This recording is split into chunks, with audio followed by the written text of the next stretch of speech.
안녕하세요. 저는 68세 한미정입니다. 8년 전에 남편을 먼저 떠나보내고 이 나이에 다시 결혼할 거라고는 저 스스로도 상상해 본 적이 없었습니다. 그런데 건물주라는 한마디가 제 인생을 완전히 바꿔놓았습니다. 사랑 때문이었냐고요? 그땐 사랑이라고 믿었습니다. 그리고 동시에 그게 현실적인 선택이라고도 생각했죠. 지금 생각하면 기가 막힌 이야기입니다. 제 이야기 한번 들어보실래요? 여러분 이야기 시작 전에 구독과 좋아요 꼭 눌러주세요. 다음 이야기를 이어가는 큰 힘이 됩니다. 그럼 오늘의 사연 시작합니다. 미용실 문을 닫던 날 저는 울지 않았어요. 40년을 매일 아침 7시에 열었던 그 유리문을 마지막으로 잠그면서도 눈물은 안 났습니다. 다만 손목이 아팠어요.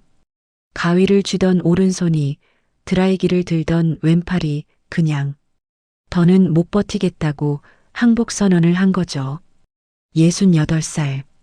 아직 젊다고 생각했는데 몸은 정직하더라고요. 폐업 신고하고 집에 돌아왔을 때가 제일 무서웠습니다. 갑자기 하루가 너무 길어진 거예요. 아침 7시에 일어나는 건 똑같은데 갈 곳이 없으니까 그냥 TV만 보고 앉아있게 되더라고요. 손님들 웃음소리도 파마약 냄새도 드라이기 소리도 없는 집이 이렇게 조용한 줄 몰랐어요. 딸애가 전화했습니다. 엄마, 이제 좀 쉬어. 그동안 고생 많았어. 고맙긴 한데요. 쉬라는 말이 왜 이렇게 이제 할 일 없으니까 가만히 있으라는 말처럼 들리는지 모르겠어요. 아들놈은 용돈이나 보내고 딸애는 한 달에 한 번 올까 말까? 뭐 원망은 안 합니다. 다 자기 인생 사는 거니까요. 그렇게 2달을 보냈어요. 그러다 어느 날 거울을 봤는데 제가 너무 초라해 보이는 거예요. 미용사가 거울 보면서 이런 생각하면 안 되는데, 아, 나 완전히 끝났구나 싶더라고요. 그때 아파트 게시판에서 봤습니다. 문화센터 사진반 모집 공고. 처음엔 그냥 지나쳤어요. 나이 든 사람들이 심심풀이로 하는 거겠거니 했죠. 근데 자꾸 그 글귀가 눈에 밟히는 거예요. 세상을 새로운 시선으로 담아보세요. 새로운 시선. 저한테 그게 필요했나 봅니다. 등록하러 갔을 때 접수하시는 분이 물었어요. 어머님, 카메라 있으세요? 아니요. 근데 배우고 싶어서요. 요즘 핸드폰으로도 다 되니까 괜찮아요. 일단 오셔서 배워보세요. 첫 수업 날 저는 30분 일찍 갔습니다. 미용실 열 때 습관이 아직 남아서 그런지 뭘 해도 일찍 가게 되더라고요. 강의실 문을 열었을 때 한 분이 이미 와 계셨어요. 키 크고 말끔한 셔츠에 구두까지 신은 영락없는 퇴직 공무원 같은 느낌의 남자분이었습니다. 안녕하세요. 일찍 오셨네요. 윤재호 씨였어요. 나중에 안 건데 이분이 바로 사진반 강사셨던 거죠. 아, 선생님이세요? 저 처음인데요. 괜찮습니다. 사진은 어렵지 않아요. 다만 윤재호 씨가 창밖을 보며 말했습니다. 기다림이 필요하죠. 좋은 빛을, 좋은 순간을 기다리는 인내심. 그때는 그냥 멋있는 말이라고만 생각했어요. 수업이 시작되고 카메라 잡는 법부터 배웠습니다. 셔터를 누르는 순간 묘한 기분이 들었어요. 지금까지 저는 늘 거울 앞에서 남의 머리를 다듬어주는 사람이었는데 이제는 제가 세상을 담는 사람이 된 거예요.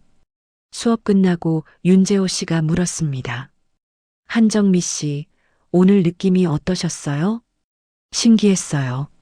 제가 뭔가를 만들어내는 게 아니라 있는 걸 담아내는 거잖아요. 맞습니다. 사진은 창조가 아니라 발견이에요. 그날 집에 오면서 오랜만에 가슴이 두근거렸습니다. 나 아직 끝난 거 아니구나. 그렇게 생각했어요. 근데 그때 몰랐습니다. 제가 세상을 담으려 했던 그 카메라가 나중엔 저를 감시하는 도구가 될 줄은요. 사진반 수업을 시작한 지 한 달쯤 됐을 때였어요. 윤재호 씨가 공지했습니다. 다음 주 토요일에 출사 나갑니다. 남한산성 쪽으로요. 가을 단풍 담기 딱 좋을 때예요. 출사. 처음 들어보는 단어였는데 같이 나가서 사진 찍는 거래요. 저는 솔직히 좀 설렜어요. 미용실 접은 뒤로 집 밖에 나갈 일이 거의 없었거든요. 토요일 아침 저는 또 30분 일찍 도착했습니다. 문화센터 앞 주차장에서 기다리는데 윤재호 씨 차가 들어오더라고요. 깔끔한 흰색 그랜저였어요. 일찍 오셨네요, 한정미 씨. 습관이에요. 미용실 할 때 버릇이 아직 좋은 습관입니다. 사진도 결국 준비된 사람이 좋은 걸 담아가거든요. 다른 수강생분들도 도착하고 우리는 남한산성으로 출발했어요. 산책로를 걸으면서 윤재호 씨가 이것저것 설명해 줬습니다. 빛의 각도, 구도 잡는 법, 셔터 속도, 미용 이론 배울 때처럼 집중해서 들었어요. 자, 여기 보세요. 저 나무 사이로 들어오는 햇빛, 저걸 역광이라고 합니다. 윤재호 씨가 카메라를 들어 보여주는데 갑자기 그분 손이 떨리는 게 보였어요. 선생님, 괜찮으세요? 아, 네. 좀 피곤해서 그런가 봐요. 그런데 5분도 안 돼서 윤재호 씨 얼굴이 새하얘지는 거예요. 선생님, 제가 소리쳤을 땐 이미 윤재호 씨가 무릎을 짚고 주저앉고 있었습니다. 다른 분들은 놀라서 어쩔 줄 몰라 하는데 저는 이상하게 침착했어요. 미용실 할 때 손님 중에 갑자기 쓰러지신 분들 몇 번 봤거든요. 그때 배운 게 있었죠. 119 먼저 불러주세요. 선생님, 저 좀 봐보세요. 숨은 쉬어지시죠? 윤재호 씨가 가슴을 움켜쥐며 고개를 끄덕였어요. 가슴이 조이는 것 같아요. 천천히 숨 쉬세요. 허리띠 좀 풀게요. 119가 도착할 때까지 저는 윤재호 씨 옆에서 계속 말을 걸었습니다. 의식 잃으면 안 되니까요. 선생님, 저 봐요. 계속 저보고 계세요. 네. 아까 역광 설명하시던 거 기억나세요? 그거 집에 가서 꼭 연습해 볼게요. 고맙습니다. 구급차가 왔고 저도 같이 탔어요. 다른 분들한테 차는 부탁드리고요. 병원 응급실에서 1시간쯤 기다렸을까요? 의사 선생님이 나오셨습니다. 보호자분이세요? 아, 아니고요. 같이 수업 듣는 사람인데. 일단 큰 문제는 아니고요. 부정맥 증상이 있으셨던 것 같아요. 심장 쪽 정밀 검사 받아보시는 게 좋겠습니다. 그때 젊은 남자분이 급하게 들어오셨어요. 40대 후반쯤 돼 보이는 정장 차림에. 아버지, 윤재호 씨 아들이었습니다. 의사 선생님한테 설명 듣고 나서 그분이 저한테 인사했어요. 안녕하세요. 윤도현입니다. 아버지 때문에 많이 놀라셨죠? 아니에요. 다행히 빨리 발견해서 제가 해외 근무 중이라 자주 못 뵙는데 아버지 옆에 이런 분이 계셔서 정말 다행입니다. 다행이라는 말을 2번 하시더라고요. 윤도현 씨는 계속 고개를 숙였어요. 정중했고 말투도 부드러웠습니다. 정말 감사합니다. 아버지가 요즘 문화센터 다니시면서 많이 밝아지셨거든요. 혼자 계시니까 제가 걱정이 많았는데. 아니에요. 당연한 거 했을 뿐이에요. 연락처 좀 여쭤봐도 될까요? 나중에 제대로 인사드리고 싶어서요. 그렇게 연락처를 주고받았습니다. 병실로 들어가 윤재호 씨를 봤을 때 그분이 미안해 하시더라고요. 출사 망쳐서 죄송합니다. 무슨 말씀을 그렇게 하세요? 건강이 먼저죠. 한정미 씨 덕분에 살았어요. 그때 침착하게 대처 안 하셨으면 미용실 할 때 배운 거예요. 손님들 중에 갑자기 안 좋아지시는 분들 계셨거든요. 윤재호 씨가 제 손을 잡았습니다. 고맙습니다. 정말로. 그때는 몰랐어요. 그 고맙다는 말이 나중에는 고마웠다로 바뀔 줄은요. 그리고 그날 윤도현 씨가 했던 말, 아버지 옆에 이런 분이 계셔서 다행이라는 그 말이요. 그게 저를 관리 대상으로 본 첫 번째 신호였다는 걸 그때는 전혀 눈치채지 못했습니다. 집으로 돌아오는 택시 안에서 저는 왠지 모를 뿌듯함을 느꼈어요. 나 아직 누군가한테 필요한 사람이구나. 완전히 착각이었죠. 그 일이 있고 나서 윤재호 씨와 자주 연락하게 됐어요. 처음엔 그냥 안부 문자였습니다. 한정미 씨, 덕분에 건강 많이 회복했습니다. 다음 주 수업 때 뵐게요. 다행이에요. 몸조리 잘하세요. 그러다 커피 한잔하게 되고 산책도 같이 하게 되고 그렇게 조금씩 가까워졌어요. 윤재호 씨는 참 듣기 좋은 말을 잘하는 분이었습니다. 정미 씨는 손재주가 있으시니까 사진도 금방 늘 거예요. 40년 미용실 하셨으면 정말 대단하신 거예요. 요즘 그렇게 한 가지 업을 오래 하는 사람 드물어요. 누가 저한테 이렇게 말해준 게 얼마만인지 모르겠더라고요. 딸애는 엄마 이제 시험만 반복하고 아들놈은 용돈이나 보내고 제가 뭘 했는지 어떻게 살아왔는지 물어보는 사람이 없었거든요. 석 달쯤 지났을 때 윤재호 씨가 조심스럽게 말했습니다. 정미 씨, 제가 너무 빠른 건 아닌지 모르겠는데요. 가슴이 두근거렸어요. 68살 먹고 이런 기분을 느낄 줄 몰랐습니다. 저도 혼자 오래 살았고 정미 씨도 그러시잖아요. 우리 서로 의지하면서 살면 안 될까요? 재호 씨, 부담 갖지 마세요. 천천히 생각해 보시고요. 사실 저는 그 자리에서 대답하고 싶었어요. 근데 참았습니다. 자식들한테 얘기는 해봐야 할 것 같아서요. 딸애한테 전화했을 때 반응이 싫었어요. 엄마 미쳤어? 지금 나이가 몇인데 재혼을 해? 사람은 죽을 때까지 혼자 살 수 없잖아. 그래도 그렇지. 상대방 제대로 알아보기는 한 거야? 퇴직 공무원 출신이고 서울에 건물도 있었대. 지금은 월세 받으면서 그 말을 하는 순간 딸의 목소리 톤이 확 바뀌었어요. 건물? 월세? 응. 많이는 아니지만 생활하는데 불편함 없다고. 엄마, 그럼 좀 더 알아봐. 나도 오빠랑 상의해 볼게. 아들놈한테도 전화 왔습니다. 어머니, 상대분이 경제적으로 안정적이시면 나쁘진 않은데. 혹시 자식분은? 아들 하나 있는데 외국계 회사 다닌다더라. 그 정도면 괜찮네. 어머니 노후 생각하면 혼자 계시는 것보다야. 자식들이 찬성하는 게 기뻐야 하는데 왠지 기분이 묘했어요. 제가 좋아서 하는 건데 왜 경제적으로 괜찮다는 말을 듣고 나서야 찬성한다는 건지. 윤재호 씨한테 좋습니다라고 답했을 때 그분이 제 손을 꼭 잡았어요. 정미 씨, 저도 이 나이에 이런 감정을 느낄 줄 몰랐습니다. 남은 인생 함께해요. 결혼 준비하면서 윤재호 씨가 말했습니다. 정미 씨 집은 어떻게 하실 거예요? 전세인데 정리하고 재호 씨 집으로 가야죠. 아, 전세 정리하면 목돈 나오겠네요. 그럼 그건 정미 씨가 관리하세요. 같이 쓰는 거 아니에요? 아니, 정미 씨 노후 자금이니까 따로 갖고 계세요. 저도 월세 나오니까 생활비는 제가 낼게요. 그때는 배려라고 생각했어요. 통장은 합치자고 했는데 윤재호 씨가 말했습니다.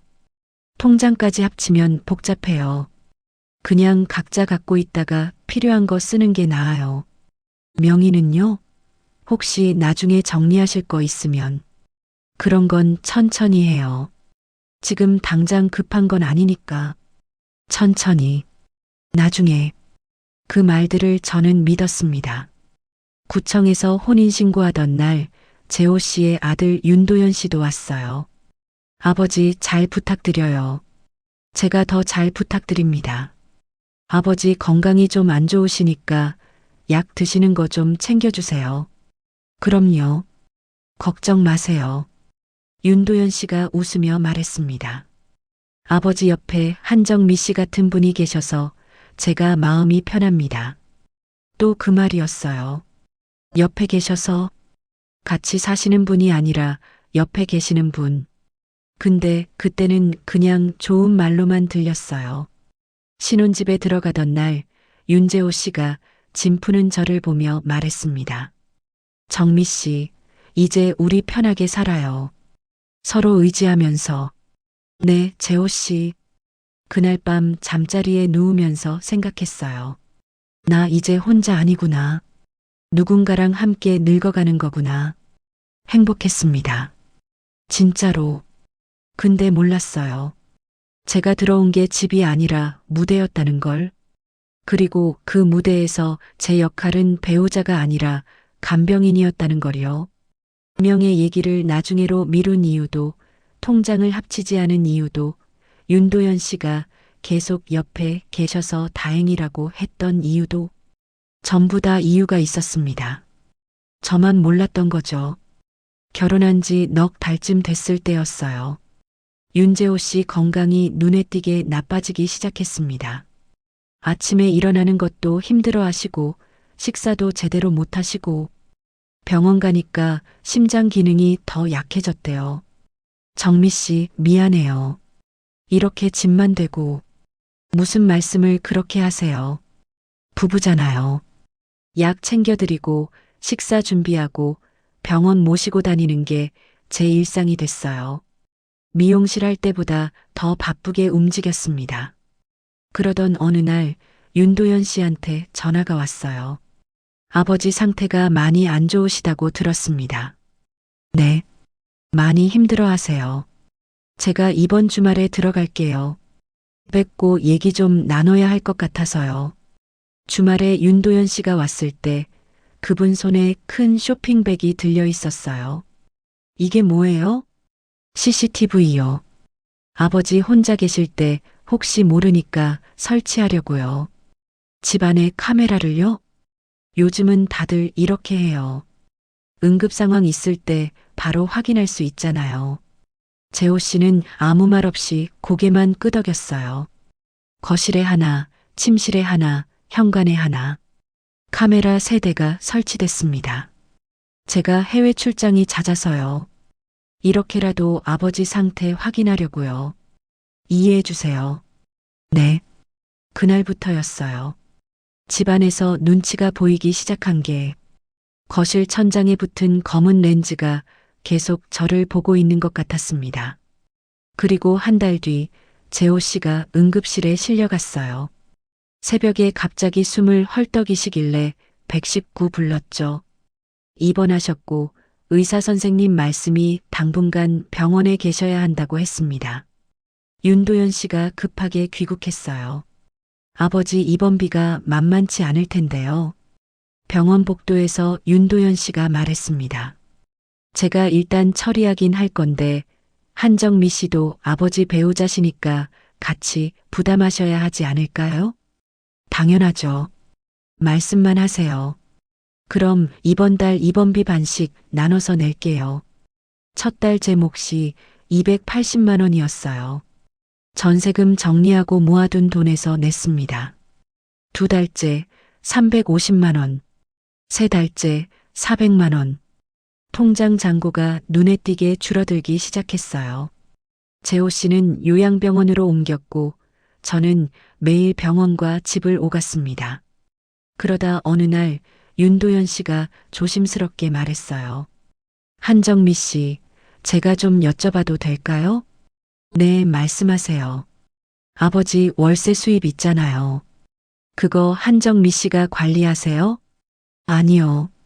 재호 씨가 따로 관리하시는데. 아, 그렇군요. 그럼 생활비는 어떻게 쓰세요? 제 돈으로 쓰고 있어요. 재호 씨가 아프시니까. 혹시 아버지한테 돈 얘기 꺼내신 적 있으세요? 그 질문이 이상했어요. 무슨 말씀이세요? 부부인데 당연히 같이 쓰는 거 아닌가요? 아버지 판단력이 예전 같지 않으셔서요. 재산 관련해서는 조심스러운 부분이 있어요. 저는 그런 거 바라고 결혼한 거 아닌데요.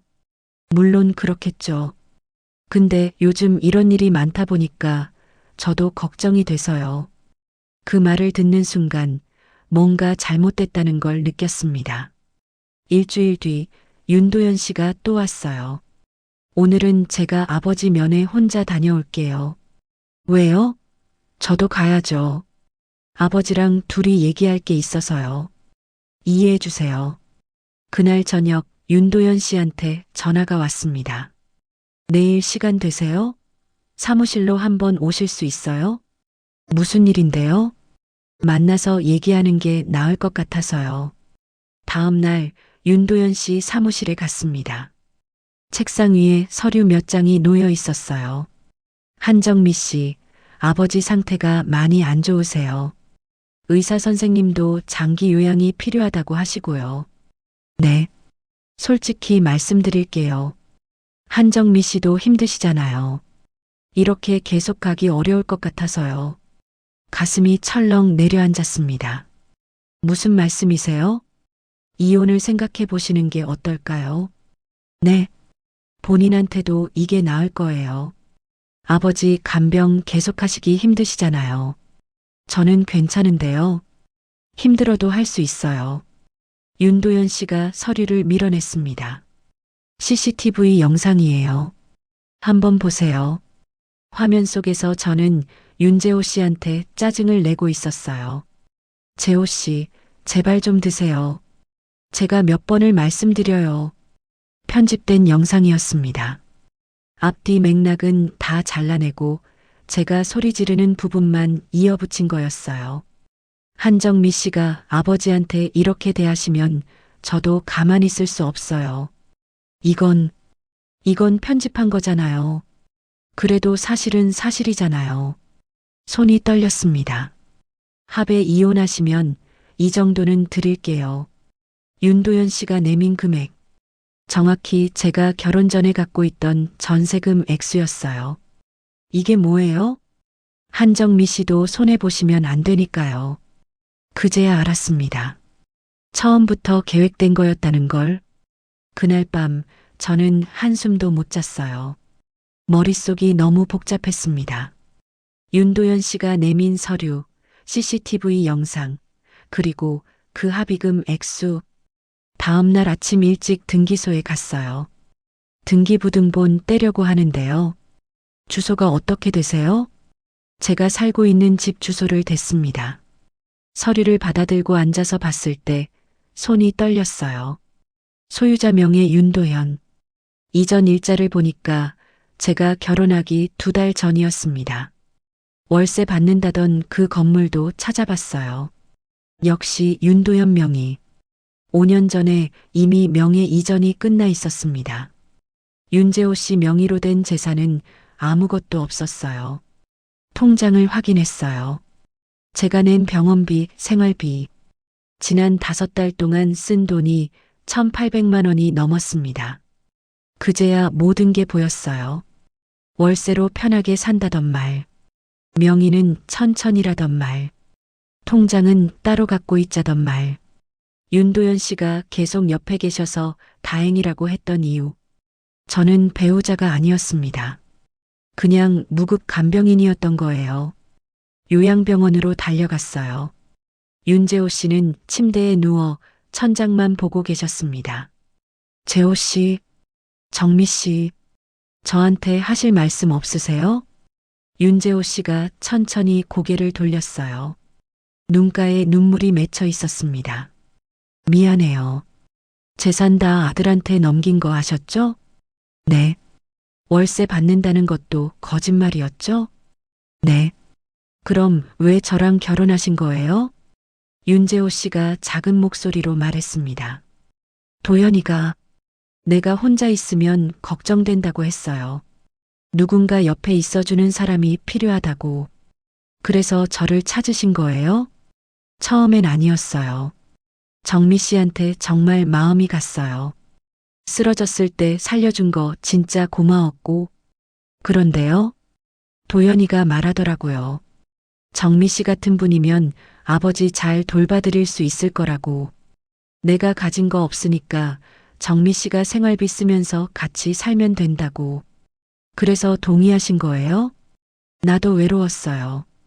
혼자 늙어가는 게 무서웠고. 미안해요, 정미 씨. 사랑한다는 말도 거짓말이었어요? 아니에요. 그건 진심이었어요. 진심으로 사랑했으면 이렇게 하실 수 있어요? 윤재호 씨는 대답하지 못했습니다. 저는 그냥 돌아서 나왔어요. 일주일 뒤 윤도현 씨 사무실에서 이혼 합의서에 서명했습니다. 현명한 선택하셨어요, 한정미 씨. 이게 처음부터 목적이었죠? 아버지 간병인 구하는 거. 윤도현 씨는 부인하지 않았어요. 서로 필요한 걸 채운 거라고 생각하시면 돼요. 한정미 씨도 외로우셨잖아요. 외로움을 이렇게 이용하는 거예요? 이용이라뇨. 정당한 거래였죠. 한정미 씨는 동반자를 얻었고, 저희는 아버지 돌봐주실 분을 찾았고, 저는 사랑하고 결혼했어요. 사랑. 윤도현 씨가 비웃듯 말했습니다. 이 나이에 사랑으로 결혼하는 사람이 어디 있어요? 다들 조건 보고 하는 거죠. 합의금 수표를 받았어요. 정확히 제 전세금 액수, 한 푼도 더하지도 덜하지도 않은 금액. 병원비로 쓴 돈은요? 그건 배우자로서 당연히 하셔야 할 일 아니었나요? 그렇군요. 집을 나오는 날 짐을 싸면서 사진 몇 장을 발견했어요. 남한산성 출사 갔을 때 찍은 사진들. 윤재호 씨가 웃고 있는 사진, 제가 카메라 들고 있는 사진. 사진은 발견이에요. 윤재호 씨가 했던 말이 떠올랐습니다. 정말 발견이었네요. 사진 속에는 없던 진실을요. 석 달이 지났습니다. 생활비 벌려고 상가 건물 청소일 시작했어요. 새벽 5시에 일어나서 9시까지 계단 청소하고 엘리베이터 닦고 미용실은 손목을 계속 써야 했지만 이 일은 천천히 해도 됐어요. 아프면 잠깐 쉬었다가 다시 하면 됐고요. 어느 날 아침 8시쯤이었을 거예요. 계단 청소하는데 누군가 내려오는 발소리가 들렸습니다. 고개를 들었어요. 윤도현 씨였습니다. 우리 눈이 마주쳤어요. 윤도현 씨가 잠깐 멈칫했습니다. 그리고는 아무렇지 않게 고개를 돌리고 지나갔어요. 인사도 없이 마치 저를 처음 보는 사람처럼 그 뒷모습을 보면서 생각했어요. 아, 나는 정말 아무것도 아니었구나. 사랑도 동반자도 배우자도 아니었어요. 그냥 필요할 때 쓰고 버리는 물건. 그 이상도 이하도 아니었던 거죠. 계단 청소를 마저 했습니다. 걸레질하면서 눈물이 났는데 그냥 흘려보냈어요. 어차피 청소하면서 흘리는 땀이라고 생각하기로 했습니다. 68살. 미용실도 접었고 남편도 잃었고 자존심도 다 잃었어요. 남은 건 이 청소 걸레와 줄어든 통장 잔고뿐이었습니다. 그래도 살아야죠. 이게 제 인생이니까요. 카메라는 진작에 팔았어요. 더 이상 세상을 담고 싶지 않았거든요. 어차피 제 눈에 보이는 건 다 거짓말이었으니까. 사진은 발견이라고 했죠. 저도 발견했습니다.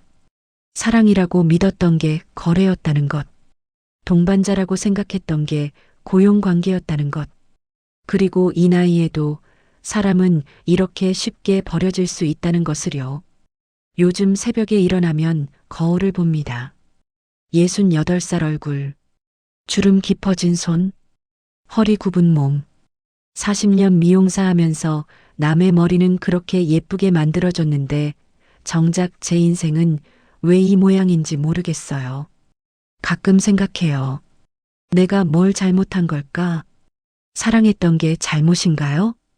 외로워서 누군가 손잡고 싶었던 게 잘못인가요? 나이 들어서도 행복하고 싶었던 게 잘못인가요? 아니에요. 그건 잘못이 아니에요. 잘못은 사람을 사랑이 아니라 쓸모로 본 사람들한테 있는 거죠. 어제 청소하다가 한 할머니를 만났어요. 언니 힘들겠어요. 이 나이에 이런 일 하려면.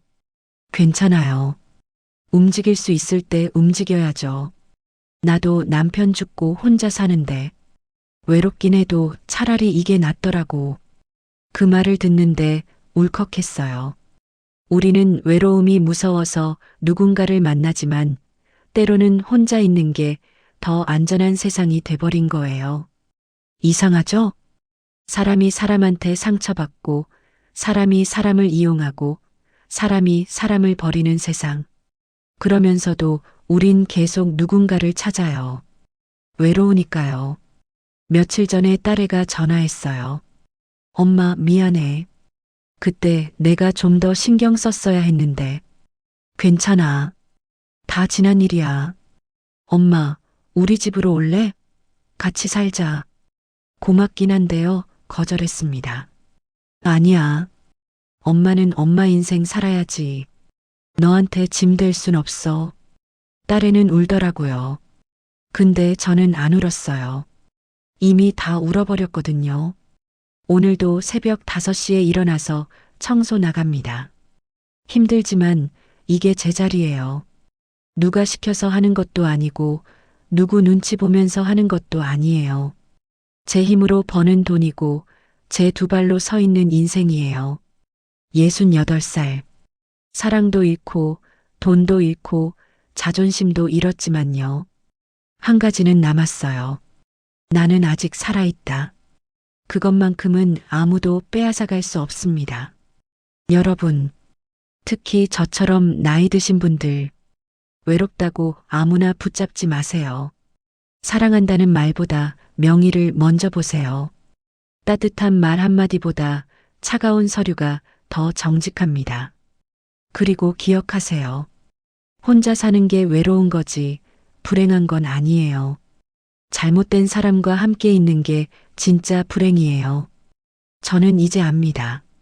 사랑은 나이와 상관없지만 현실은 나이를 가려요. 우리 나이의 사랑은 사치고 생존이 먼저예요.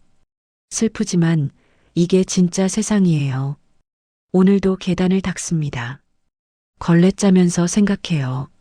내 인생도 이렇게 짠해졌구나. 그래도 괜찮아요. 물기 다 빠진 걸레도 다시 물 적시면 쓸 수 있잖아요. 저도 그럴 거예요. 다 잃었지만 아직 끝난 건 아니니까요. 숨 쉬고 있는 한 이건 아직 내 인생이니까요. 사진은 발견이라고 했죠. 저도 늦게나마 발견했습니다. 사랑보다 중요한 건 존엄이고 함께보다 중요한 건 나 자신이라는 걸 68살에 배운 가장 비싼 교훈입니다.